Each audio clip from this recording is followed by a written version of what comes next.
Let me pray introduce my good self. I'm known as Annabel Lee.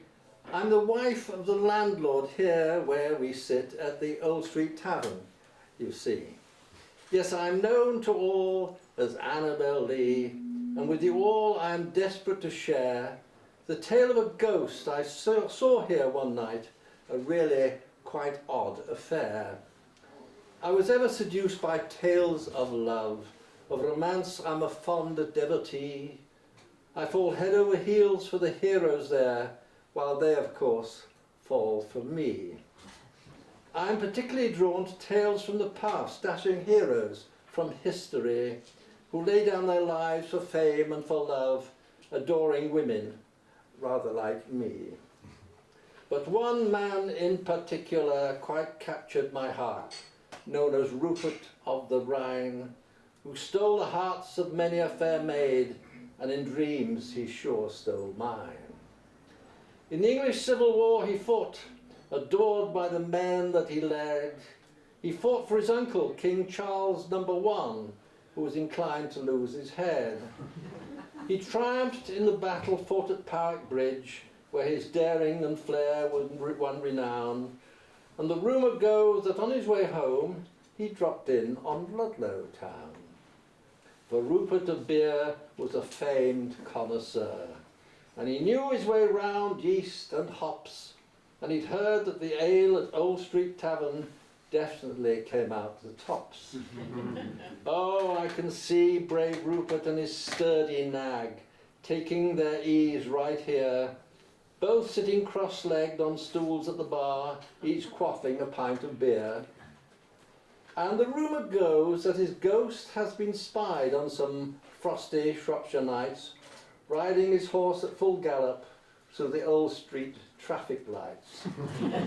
And Annabel knew all there was to be known of her hero, the Prince of the Rhine.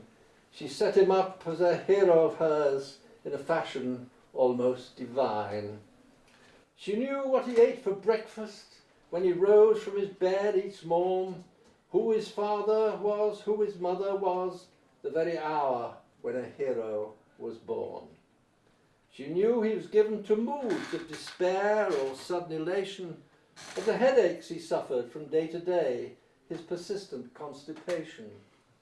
She knew the favourite songs he sang, how he loved to dance the beguine, how oddly his left eye was blue as the sky, while the right eye was emerald green.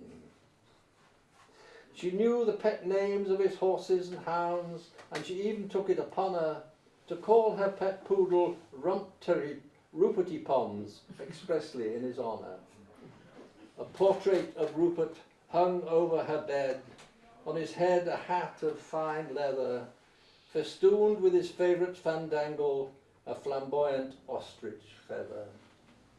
She slavishly surfed the internet, read every single book, dreamed that he kissed her and whispered soft, how about a quick little philosophical discussion on the nature of warfare, my dear.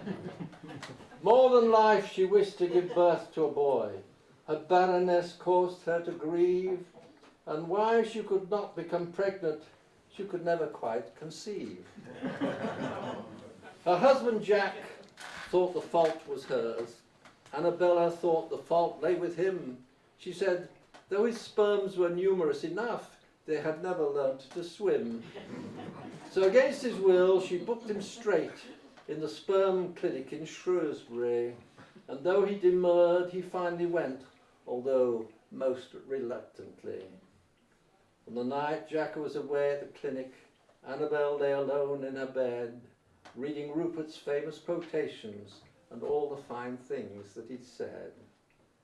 As she read through the night, her eyes waxed heavy and reveries filled her head, while the book she was reading slipped from her hand, and she slept like one who was dead.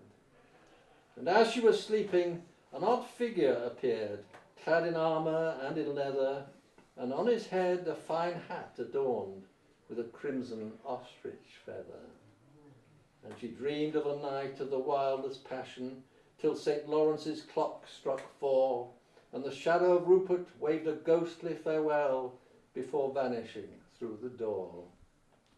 Annabel awoke from that long dream of love.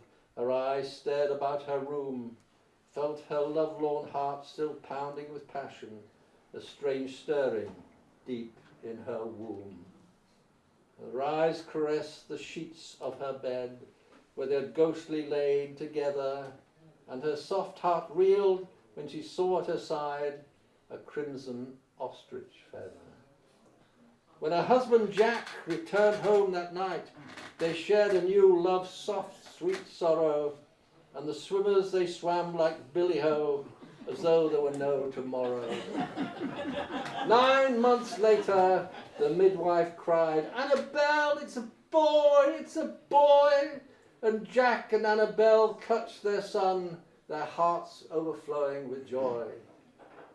Annabel held him close and kissed his lids, the brightest eyes she'd ever seen, but the one on the left was blue as the sky, while the one on the right was green.